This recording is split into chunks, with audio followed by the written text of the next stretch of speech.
On the surface, Emerald Glen Estates was the kind of place anyone might dream of living. Rows of well-maintained townhouses and single-family homes with manicured lawns, neat sidewalks, and a low crime rate. The neighborhood was fairly new, having been built only 10 years prior on what used to be sprawling farmland. In those 10 years, the developers established a homeowners association that was intended, at least in theory, to keep the community harmonious, organized, and visually appealing. But, as many discovered, the greatest challenge wasn't in the architecture or lawn maintenance. Rather, it was dealing with certain personalities who often used the HOA's rules to wield a disproportionate amount of power. At the top of that list stood Linda Farnett, known behind her back, and sometimes not so behind it, by the unflattering nickname Karen. She was in her mid-50s, with a perpetual scowl etched into her features and a constant readiness to lecture or reprimand anyone she deemed guilty of something that violated her personal standards. Linda liked to introduce herself as the helpful eyes and ears of the HOA, claiming that she stood for the community's best interests. In practice, however, she often came off as arrogant and condescending, believing her interpretations of rules were always superior to those of her neighbors. From mailbox colors to the type of holiday decorations one could display, Linda's word seemed to be law, or so she wanted everyone to believe. The residents of Emerald Glen had grown accustomed to Linda's overbearing presence. She would walk the neighborhood in the early morning, armed with a clipboard and pen, taking note of anything that might be out of compliance. A recycling bin left out an hour past pickup time, a child's bicycle leaning against a fence instead of stored in the garage, or a potted plant too close to the sidewalk. Linda recorded it all.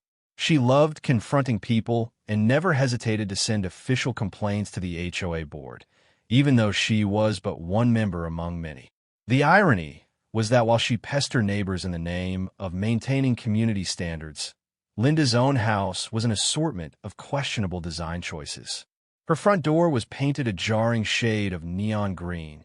An old bathtub filled with fake flowers sat in her front yard as some misguided attempt at garden art, and a myriad of mismatched wind chimes hung from her porch.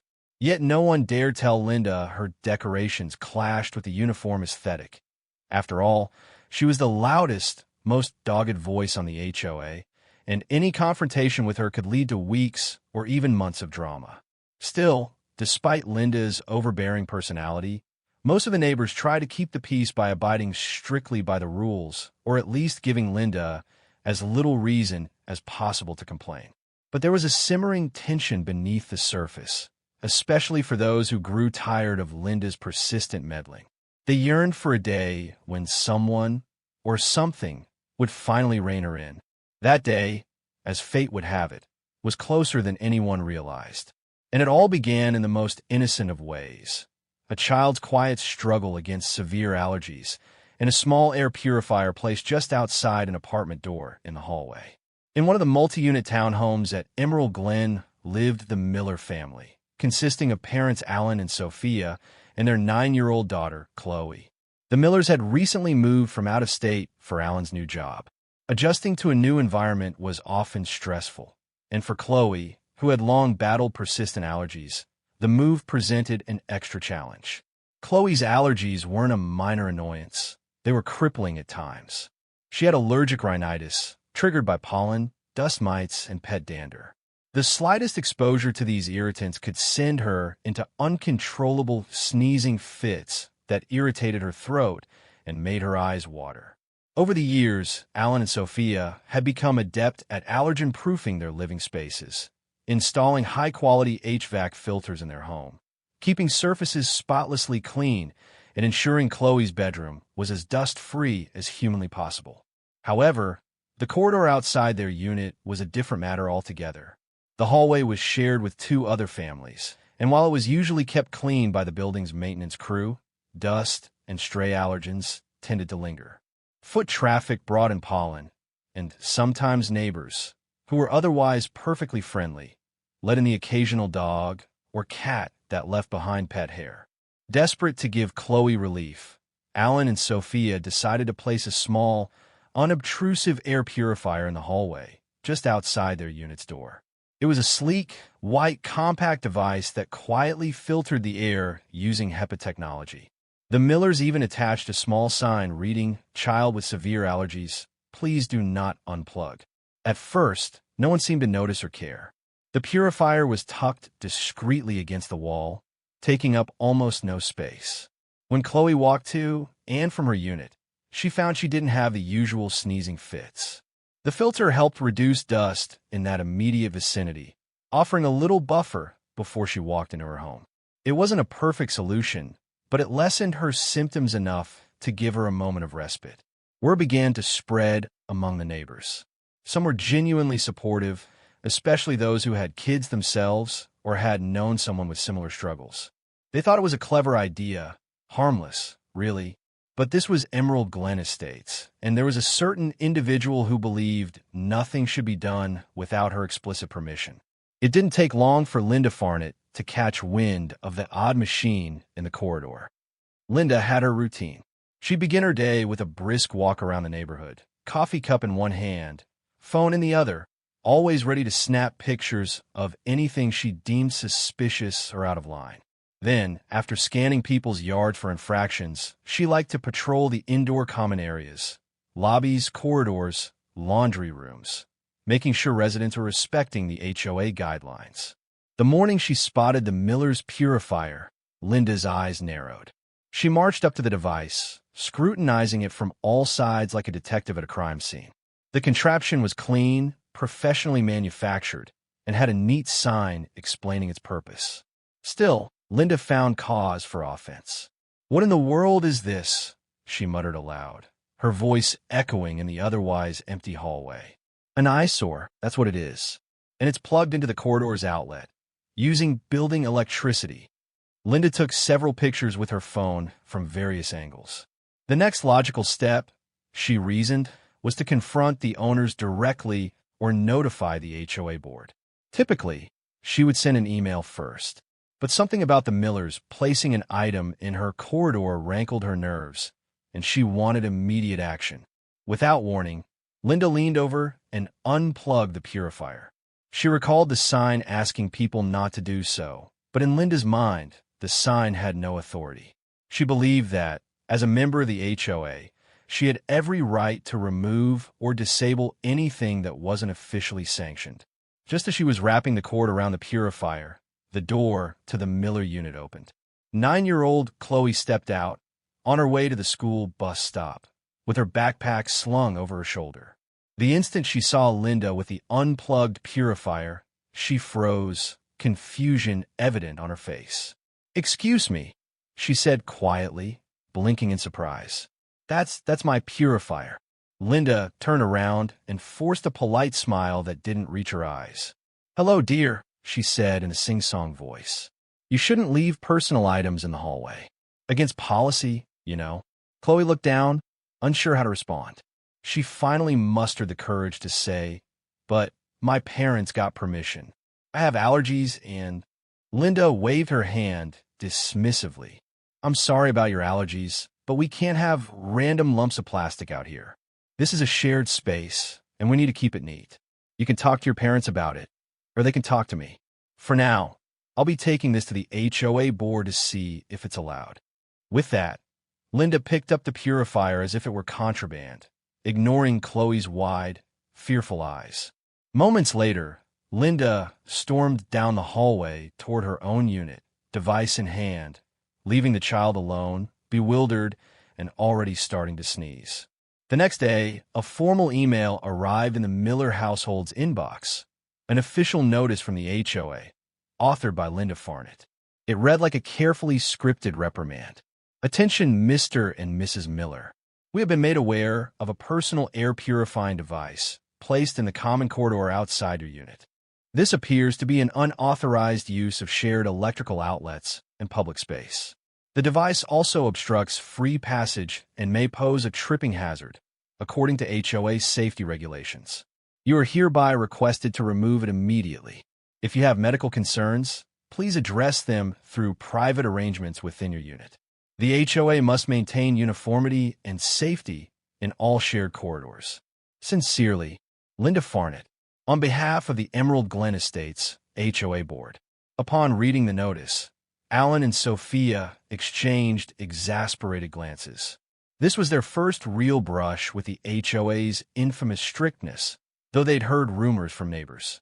They had believed that a small purifier, unobtrusive and necessary for Chloe's health, would not be an issue. Nonetheless, they decided to approach the matter diplomatically. Sophia wrote back a calm but firm response, clarifying. Chloe's doctor had recommended extra filtration whenever possible, even outside the immediate living area. The purifier was situated against the wall so that it did not obstruct the pathway. They believed the minimal electricity usage was negligible. She requested a face-to-face meeting with the board, offering to present medical documents if necessary. The next morning, Linda's reply came, short and to the point. Your concerns are noted. However, policy is policy. We cannot and will not allow personal devices in shared spaces without prior approval. We expect you to comply or face an HOA penalty. The mention of a penalty was alarming. Sophia felt a surge of protective anger on behalf of her daughter. Alan, more measured, proposed they gather support from neighbors or see if any exceptions could be made for medical needs. They both agreed that a compromise might be possible if they spoke to other board members, especially the HOA president, who was not Linda, but a more even-tempered man named Mr. Dawson. But unbeknownst to them, Linda was already working behind the scenes to drum up support for her viewpoint. She knocked on neighbors' doors and circulated emails with subject lines like unapproved electrical usage in public hallways. Though Linda had no direct authority to unilaterally impose fines, her loud, persistent voice often swayed the less involved board members. To make matters worse, Linda physically held onto the purifier, refusing to return it. Sophia suspected Linda had taken it to her own garage or storeroom, treating it like evidence of wrongdoing. When asked about it, Linda insisted that she was holding it pending a vote on whether it was permissible. Meanwhile, Chloe's allergies flared up again. She dreaded leaving her unit because the moment she stepped into the corridor, her nose started to twitch. The dust in the common hallway hadn't bothered most other people, but for Chloe, it was a real, tangible obstacle. She would run to the elevator or down the stairs as quickly as possible, head bowed, trying not to sneeze. It was heartbreaking for her parents to witness. Though Linda was skilled at rallying certain HOA members with her dramatic claims, the Millers discovered they were far from alone. Many neighbors felt sympathy for Chloe. Some had children with their own health issues, and many simply recognized that a small purifier was hardly a monumental violation. Among these sympathetic neighbors was Grace Donovan, a retired nurse who lived on the first floor. Grace had lived at Emerald Glen for nearly 8 years and had clashed with Linda before over Grace's small front porch flower arrangement, which Linda had called inconsistent with the color scheme of the building. Grace was quick to offer the Millers advice and moral support. She suggested collecting signatures from neighbors to show the board that there was broad community backing for an exception to be made for medical devices. Grace's idea, draft a simple petition explaining Chloe's situation. Emphasize that the purifier was small, safe, and beneficial. Gather as many signatures as possible from residents on the floors around the Miller family. Alan and Sophia immediately embraced the plan. Over the course of a weekend, they visited neighbors, explained Chloe's allergies, and asked for signatures. Nearly everyone empathized: parents, the elderly couple at the end of the hall, and even a few college students renting units. They accumulated a surprising number of signatures, 37 in total, representing a good cross-section of the building's residents. Only a handful refused to sign. Chief among them was Linda, of course, followed by a small clique of her friends, people who typically aligned with Linda more out of fear than agreement. The rest either had no strong opinion or politely signed, hoping it would put an end to the matter. With petition in hand, Alan and Sophia requested a formal meeting with the entire HOA board. Mr. Dawson, the HOA president, agreed to hold a discussion in the community center's meeting room the following Thursday evening. The scene was set for a showdown of sorts. The Millers, armed with their petition and genuine medical concerns, versus Linda, who insisted that any exception would be a slippery slope leading to hallway clutter everywhere. The community center was packed that Thursday evening. Word of the dispute had spread, and many curious residents wanted to see Linda's latest confrontation unfold in real time. The room buzzed with quiet conversation as people took their seats, flipping through copies of the meeting agenda or casually chatting about the best local restaurants. At precisely 7 p.m., Mr. Dawson banged the small gavel against the wooden podium to signal the start of the meeting. He quickly addressed routine matters, budget reports, landscaping updates, upcoming community events. But everyone knew the main event was the air purifier discussion, neatly listed as item number 7 on the agenda. When the time came, Linda leapt up from her chair, clutching her tablet full of pictures and references to bylaws. She cleared her throat and began. I'd like to bring to the board's attention the unauthorized use of building electricity for a personal device. The corridor is not a storage area, nor is it meant for housing objects that might be a fire hazard or an eyesore. We must maintain uniformity and safety. Allowing one person to place a device in the hallway sets a precedent. Next thing you know, people will be putting up fans, shoe racks, or plants. This building was not designed for clutter. Mr. Dawson turned to Alan and Sophia. Would you care to respond? Alan stood, trying his best to maintain a calm demeanor. He stated Chloe's medical diagnosis and read aloud the statement from her allergist explaining that proximity to a purifier in common spaces could help reduce the severity of her symptoms. Sophia then held up the petition with 37 signatures, passing copies around the table. We appreciate community standards, Sophia said gently, but this is not just a preference. It's a medical necessity for our daughter. We made sure it was a small, unobtrusive device. We were under the impression it would be allowed if it didn't create a hazard or block the corridor. Grace Donovan also stepped forward to speak.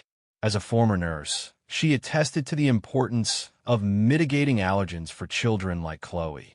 She explained that the purifier was UL certified, meaning it met safety standards and was unlikely to cause electrical hazards. Linda, impatient, rolled her eyes repeatedly. Safety standards aside, it's an eyesore, she snapped. I walk by it every day, and believe me, it looks like a cheap piece of plastic just plopped down in the middle of the hallway. The color doesn't match the paint scheme, either. We have rules. The rules are there for a reason. A few bystanders groaned or shook their heads.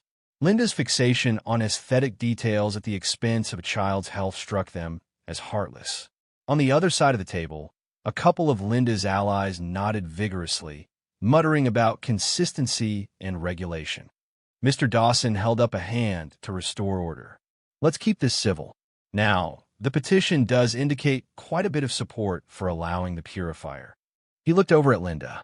Is there any compromise we can reach? The purifier is small, and it wouldn't take much electricity. Linda tapped her foot aggressively. Compromise? If you let them keep it, then next month, someone will want to plug in a fish tank heater in the corridor, or who knows what else. This building will turn into a free-for-all. We must maintain order. The debate continued for nearly an hour.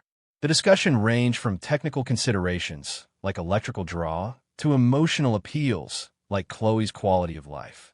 Finally, Mr. Dawson, looking drained, proposed a vote among the board members. 5 people comprised the board, including Linda and Mr. Dawson. The other 3 members, Ms. Kapoor, Mr. Chong, and Ms. Sanchez, listened intently, flipping through the petition pages. The results were close, 3-2 in favor of allowing an exception for the Miller family's corridor air purifier.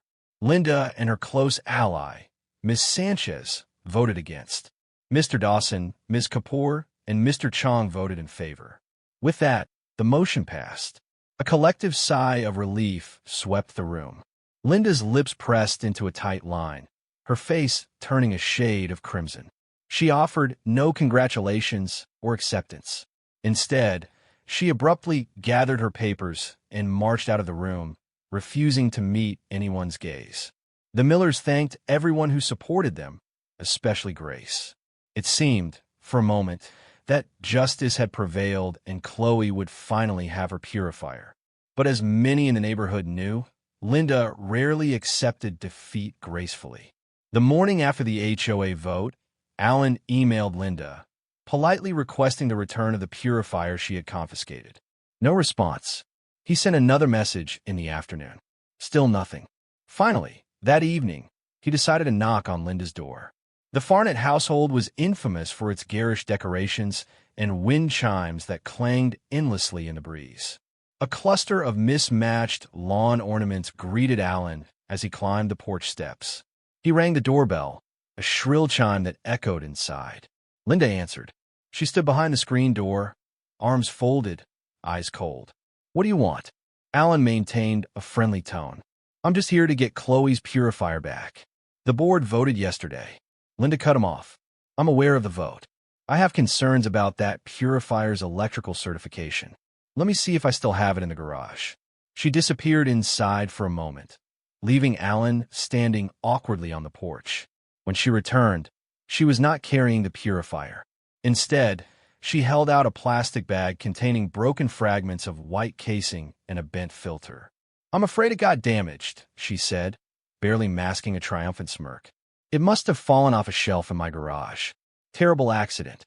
Sorry about that." Alan's jaw dropped. He stared at the ruined remains in the bag. "You broke it?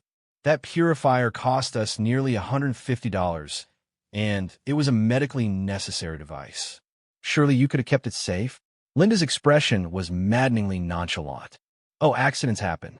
You can claim it on your homeowner's insurance if you like. Now, if you don't mind, I have company coming over." She shoved the bag at Alan and shut the door in his face. Stunned, Alan walked back to his unit, the plastic bag in hand. When Sophia saw the fragments, she burst into angry tears. Chloe, hearing the commotion, came out of her room, recognized her purifier in pieces, and began crying as well. The heartbreak and frustration they felt were overwhelming. Alan exchanged a few frantic phone calls with Mr. Dawson and Ms. Kapoor, explaining what had happened. But Linda, cunning as she was, had framed the incident as an accident, without direct evidence of malice. The HOA could not easily hold her financially responsible. Mr. Dawson was sympathetic, but at a loss. The only silver lining was the official ruling. The Millers were still permitted to keep an air purifier in the hallway. Encouraged by supportive neighbors, they decided to purchase a new device, this time with tamper-resistant features like a lockable plug cover. Although it cost more, they felt it was worthwhile to protect Chloe's health. The next evening, the new purifier arrived. Alan installed it with a special bracket, anchoring it securely to the wall and covering the outlet so it couldn't be unplugged without a key. He even installed a small hidden camera pointed at the device. This was a reluctant measure. He was not the type to surveil his neighbors. But after Linda's brazen actions, he felt it was necessary. For several weeks, peace reigned, or so it seemed. The corridor purifier ran quietly, filtering dust and pollen. Chloe's sneezing fits reduced significantly, and the Millers could finally breathe easy. Linda could be heard grumbling to anyone who would listen, complaining about ugly plastic lumps in the hallway, but she refrained from any direct action, likely aware the board had given official permission. Then, late one night, well after midnight, the purifier abruptly shut off. In the morning, Chloe walked out into the hallway, only to be greeted by a layer of dust swirling in the stale air. Almost immediately, she started sneezing. Alarmed, the family checked the purifier and found the circuit breaker for that particular outlet had been tripped. It could have been an electrical glitch, but the hidden camera told a different story. Reviewing the footage, Alan and Sophia watched grainy, time-stamped images of a figure creeping down the hallway around 1:30 a.m. The figure paused at the purifier, then turned and headed to the electrical room at the end of the corridor. Moments later, the feed showed the purifier shutting off. The figure's face wasn't entirely clear, but the silhouette and movements were suspiciously familiar. Alan called Mr. Dawson, who recommended they approach the building's maintenance team first. The maintenance supervisor confirmed that the circuit breaker had been manually flipped. Though the Millers lacked definitive visual proof that it was Linda, everyone in the building had the same suspicion. Who else had such a strong motive to sabotage a child's air purifier? who else was known to wander the hallways at odd hours, searching for rule infractions. This pattern continued sporadically, happening once every week or two. The Millers would wake up to find the purifier dead again. The circuit breaker flipped. Chloe's allergies would flare once more. The hidden camera never captured a crystal-clear image of the culprit's face. It caught only the back of someone's head or a partial side profile in a dark corridor. The building's overhead lights were on motion sensors, so whoever did it had apparently mastered the art of sneaking quietly, keeping the corridor dark to avoid detection. With each incident, the Millers' frustration deepened. Their neighbors were outraged on their behalf, but Linda remained evasive. When asked if she knew anything about it, she'd feign innocence, responding with lines like, "I sleep soundly at night. What on earth would I be doing in the hallway?" The repeated sabotage attempts drew the attention of more and more residents. It wasn't just about a single purifier anymore. It was about blatant harassment and disregard for a child's health. A groundswell of neighbors began criticizing Linda openly, sharing their own stories of her petty manipulations and intimidation tactics. Grace Donovan, the retired nurse, organized a neighborhood chat group, encouraging people to log any suspicious behavior they observed at night.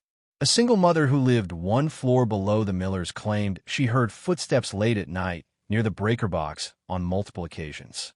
Another neighbor swore he saw Linda rummaging around in the storage room after midnight, but he had no photo or footage to back up his claim. Linda started feeling the heat. The once docile neighbors she'd bossed around were now forming a united front. Yet Linda refused to back down. She doubled down on her rhetoric. She loudly complained that the purifier was ruining the look of the corridor and that odd machines had no place in a refined community. She even circulated an email newsletter with cherry-picked quotations from the HOA bylaws, hoping to persuade people that the newly installed purifier was still out of compliance. But the HOA board had already voted. Mr. Dawson was tired of Linda's antics. Ms. Kapoor and Mr. Chong were in close communication with the Millers, suggesting that any additional sabotage should be brought up in a formal hearing. But how to prove it? The camera footage was just too blurry to identify Linda beyond any doubt. That's when a neighbor named Miguel Torres came up with an ingenious plan. Miguel was a tech-savvy amateur inventor who liked tinkering with home security systems. He offered to help the Millers install an upgraded camera with infrared capabilities and a clearer angle. Additionally, he rigged a silent alarm that would alert the Millers' phones whenever someone approached the purifier between midnight and 5 a.m. With these new measures in place, the building buzzed with anticipation. Would the saboteur strike again? Would Linda risk it, knowing the watchers had upped their game? It happened on a windy Friday night. The silent alarm woke Alan and Sophia at 1:48 a.m., a soft buzz on their phones. Adrenaline pumping, they opened the camera feed and saw a live image of someone at the end of the hallway. The corridor lights were off, but the infrared camera clearly captured the figure, a short-haired person wearing a hoodie, creeping toward the electrical panel. The hood partially obscured the face, but the posture, height, and the shape of the face were unmistakable. The figure reached out to flip the breaker.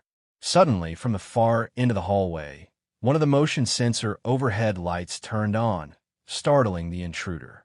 The camera caught the face clearly for a fraction of a second. It was undeniably Linda Farnett, her features twisted in a look of shock. The moment she realized the light was on, Linda bolted down the corridor, heading for the stairwell. But it was too late. The camera feed had captured her identity in high definition. Alan and Sophia exchanged triumphant glances, hearts still pounding. They saved the footage, emailing it instantly to Mr. Dawson, Ms. Kapoor, and Mr. Chong, time-stamped, dated, and impossible to refute. Early the next morning, Linda received an unexpected knock on her door. This time, it was Mr. Dawson and Ms. Kapoor themselves, carrying a laptop with the evidence. Linda tried to deny everything, claiming she was just inspecting the breaker for a power issue, but the timestamp of 1:48 a.m. and her stealthy behavior made her story ring hollow. Faced with indisputable proof of willful sabotage of a medical device, the HOA board had grounds to take disciplinary action. Linda, who had so often been the self-appointed enforcer, now found herself on the receiving end of the community's ire. The board convened an emergency meeting the following week. This time, Linda was the subject of the hearing, not the conductor of it. Mr. Dawson presented the video evidence to all who attended. Gasps and murmurs spread through the room when Linda's face appeared on screen. Even Linda's usual allies looked uncomfortable. Sabotaging a child's medical equipment crossed a line that most found inexcusable. The discussion turned to the question of what punishment was appropriate. The bylaws allowed for fines and even temporary suspension of HOA privileges for malicious acts against neighbors. Mr. Chong pointed out that Linda's repeated sabotage showed a dangerous disregard for both the rules and basic human decency. Ultimately, the board decided on a substantial fine, $1,000, for repeated harassment, plus an official censure, which meant Linda was stripped of voting rights within the board for 6 months. If she continued her behavior, the board could recommend that Linda be legally barred from the HOA altogether, though that step was rarely taken. Linda, who had so often threatened others with fines, was stunned to find the tables turned. Her face burned with embarrassment as neighbors whispered amongst themselves. She stormed out of the meeting in tears, leaving the room abuzz with satisfaction and relief. For the Millers, it was a vindication. Chloe's purifier would finally be safe from Linda's meddling, and the community had taken a stand against bullying tactics.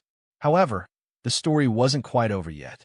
Linda might have been fined and censured, but no one expected her to admit wrongdoing or make amends. Many wondered if she would find new ways to lash out. In the wake of Linda's punishment, a sense of unity swept through Emerald Glen Estates. Neighbors who had once been strangers now exchanged friendly waves and supportive words. Conversations in the corridors took on a new warmth. Many cited Linda's behavior as a catalyst that brought everyone together. Ironic, given Linda's claims of always acting for the community. It was in this spirit that some of the more tech-savvy residents proposed a building-wide upgrade. If one small purifier helped Chloe, perhaps more robust air filtration in the shared corridors could benefit everyone. The board discussed installing wall-mounted purifiers at strategic points on each floor, ensuring continuous filtration. This measure, while initially expensive, could improve overall air quality, reduce dust, and help anyone with allergies or respiratory sensitivities. Because Linda had made the subject so high-profile, the HOA found that a surprising number of residents were now interested in better air quality. Some with mild allergies admitted they often felt stuffy in the hallways. Parents with babies liked the idea of cleaner air. The board voted on the proposal and approved a pilot program to install commercial-grade air purifiers in the corridors of the main building. Funded in part by a small increase in HOA dues and partly by reallocated fund from other projects. When Linda heard about the plan, she was livid. She grumbled that the building would look like a hospital ward and insisted that normal people don't need fancy filtration. But she was powerless to stop it. She had lost her voting privileges and her credibility was at an all-time low. Within weeks, professional installers arrived to mount the new purifier units high on the walls, out of reach of tampering hands. They were sleek devices, blending with the decor more seamlessly than a standalone unit. Each unit locked into a dedicated electrical line, preventing any simple breaker flips from disabling them. The corridors soon hummed with the quiet efficiency of improved airflow. The transformation in the building's atmosphere went beyond just the cleaner air. People felt safer, less intimidated by Linda's potential wrath.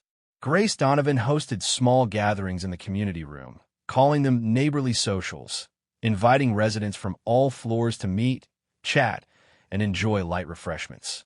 Attendance soared, with families and singles alike discovering a newfound sense of belonging. Meanwhile, Linda's once formidable influence waned. Her repeated outbursts and the sabotage incident had tarnished her reputation beyond repair. Though she still lived in the building and occasionally glared at those she believed had betrayed her, her ability to harass them effectively had diminished. The board no longer took her complaints as seriously, often requesting evidence or dismissing her petty grievances outright. Linda's circle of allies shrank. A few holdouts, mostly older residents who disliked change or felt sympathy for Linda, still listened to her laments, but even they found it hard to justify her sabotage of a medical device. Little by little, Linda's bitterness grew. She rarely left her home except for essentials, and her once frequent patrols became increasingly sporadic. For Chloe, life got better. With the new corridor purifiers, the air was noticeably fresher. Her morning sneezing fits diminished, and she walked to and from her unit without fear of encountering Linda. Sometimes, she would glance at the discreet camera by her purifier and smile, relieved that she no longer needed to rely on a single device to protect her from an onslaught of allergens. Months passed. The building settled into a new normal where neighbors cooperated more openly. Linda's 6-month censure was nearing its end, though nobody expected her to rejoin the board with any real influence.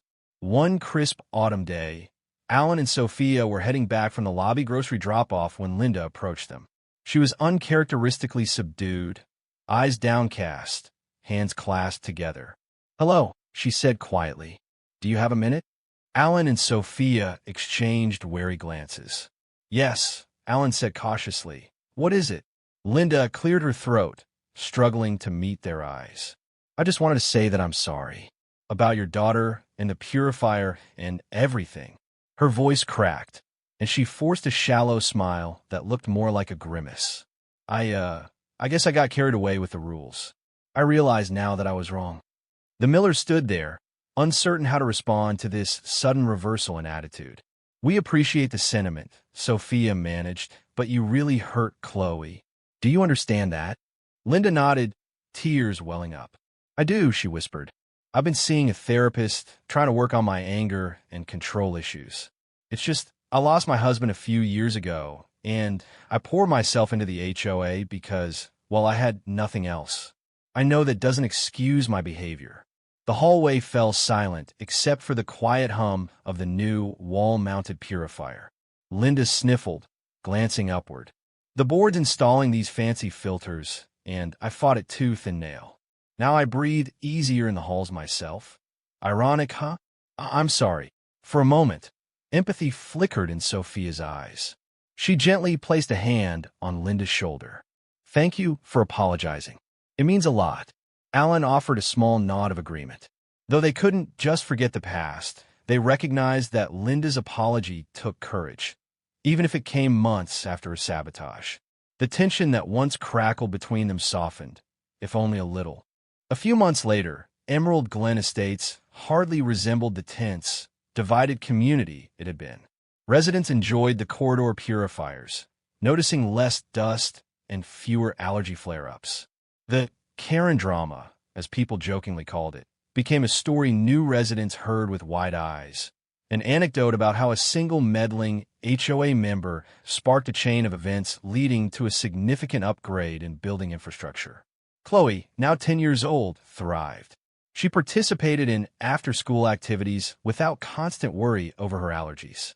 Her purifier in the hallway remained as an extra measure, though the wall-mounted systems did most of the work. The once lonely Miller family was now woven into the social fabric of the building, forming friendships with neighbors of all ages. Linda, for her part, mostly kept to herself, but no longer prowled the corridors at dawn. Occasionally, she'd venture to a neighborhood social. She didn't say much, but she listened. She was slowly learning the art of coexisting with neighbors without lording over them. Many were skeptical of her transformation, but some, like Grace Donovan, believed in second chances. Mr. Dawson eventually reached out to Linda, offering her a chance to serve on a less controversial HOA subcommittee, something benign like the Community Garden Committee. Linda didn't accept right away, but months later, she began attending those meetings. She no longer scowled at every suggestion. Small steps. Through it all, the memory of the sabotage lingered, serving as a reminder of how far some people could take petty authority. But it also stood as proof that communities can unify and protect their vulnerable members. On a sunny spring morning, Chloe bounded down the corridor, backpack bouncing on her shoulders, eager to catch the school bus. The purifier attached to the wall hummed steadily. She waved at Mr. Torres, who was adjusting one of the wall-mounted units, and called out a cheerful good morning. Downstairs, Linda Farnett, no longer referred to as Karen quite so often, stepped out of her unit. She glanced at a small potted plant someone had placed near the stairwell, her lips curling slightly with an old habit of disapproval. But this time, she pressed her lips together, said nothing, and continued on her way. In the hearts of many neighbors, Linda's name would always stir memories of drama and conflict. But in that same building, a new atmosphere of empathy and understanding had taken root. Little by little, that had become the legacy of the Purifier saga, a testament to how, sometimes, the greatest irritant can lead to the most profound improvements, whether in air quality or in the ways people choose to live together.